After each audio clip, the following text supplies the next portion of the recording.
जल्द से बाहर करो, बाहर करो। संजय कॉलोनी, मस्जिद कॉलोनी को उजाड़ना बंद करो, बंद करो, बंद करो। जी संघर्ष करो, हम तुम्हारे साथ हैं, जी संघर्ष करो, हम तुम्हारे साथ हैं। उसके साथ ही लगा हुआ एयरपोर्ट के साथ हमारी कई बस्तियां हैं, संजय नगर, मस्जिद कॉलोनी और कई कॉलोनियां हैं जाग कॉलोनी की। तो बड़ा एक चर्चा है कि साहब उनको भी हटाया जाएगा, एक भय का वातावरण बना हुआ है। तो उसके लिए हम लोग डीएम साहब के पास आए थे कि हमें स्पष्ट किया जाए कि क्या 276 खसरा नंबर जो है उसमें ये कॉलोनियां आती हैं नहीं आती हैं। क्या फ्लाइंग जोन एक पक्ष कह रहा है, प्रशासन का, कि पीडब्ल्यूडी कह रही है कि साहब फ्लाइंग जोन में आते हैं, ये जब फ्लाइंग होगी जोन में आ जाएंगे तब भी हटेंगे। उसके बगल में, एयरपोर्ट के बगल में बस्तियां नहीं होनी चाहिए, बिल्डिंग नहीं होनी चाहिए, मकान नहीं होने चाहिए।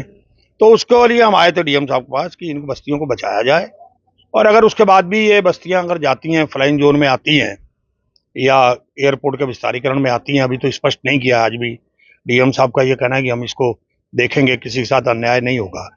और हमारा कहना है कि उनको कम से कम फिर विस्थापित किया जाए, उसकी अभी से योजना बने। बाद में क्या होता है, फिर इस पार्ट को छोड़ देते हैं। ऐसे कई जगह देखने को मिला है। खुरपिया के अंदर बसाने की बात हो गई, चंडीगढ़ कॉरिडोर आ गया, फलाना आ गया, और वहां के लोगों को अभी तक जमीन नहीं दी गई। 500 एकड़ जमीन की बात हुई थी, स्थानीय लोगों को दी जाएगी, आज तक नहीं दी गई। तो अभी जमीन के अंदर प्रोविजन कर देंगे।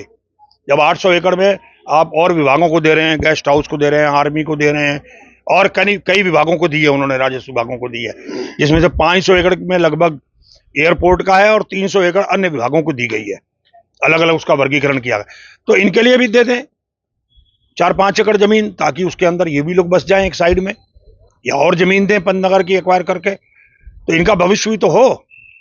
इनको भी तो जगह चाहिए और इनको मुआवजा मिले, इनकी सूची बने, इनके मकान दर्ज हों सूची में, कौन कौन लोग काबिज हैं इस समय, उनके हिसाब से फिर इनको जमीन दी जाए और वहां मुआवजा मिले मकान तोड़ने का। क्योंकि भविष्य में अगर ये इसको अभी नहीं करेंगे तो बाद में कह देंगे, एकदम कहेंगे हटाओ हटाओ हटाओ। तो हमारा कहना है कि जो पंतनगर की जमीन एक्वायर हो रही है, जिसके अंदर एयरपोर्ट का चल रहा है, तो हमको भी उसका हिस्सा माना जाए, पार्ट। हमको भी वहां पर कहीं ना कहीं जमीन दी जाए, हमको भी वहां पर बसाया जाए, और हमारे मकान तोड़ने का मुआवजा हमें भारत सरकार दे, चाहे राज्य सरकार दे। हमें ऐसा ना हो कि एकाएक दिन पहले एयरपोर्ट बन जाए, विस्तारीकरण, और हमें कहे जी हटो आप भी यहाँ से। खसरा नंबर 1 ही है सारा का सारा, तो ये स्पष्ट नहीं है अभी। तो डीएम साहब का कहना है कि हम इसकी सूची बनवाएंगे, हम इसको दिखवाएंगे, और हम कहीं ना कहीं इनको जरूर, इनके साथ अन्याय नहीं होगा। जब भी इनको हटाने की नौबत आएगी, हम इसकी पहले तैयारी करेंगे। अगर आप ये वीडियो YouTube पर देख रहे हैं तो हमारे चैनल को सब्सक्राइब करें और बेल आइकन को दबाना ना भूलें। अगर आप Facebook पर ये वीडियो देख रहे हैं तो हमारे पेज को लाइक करें।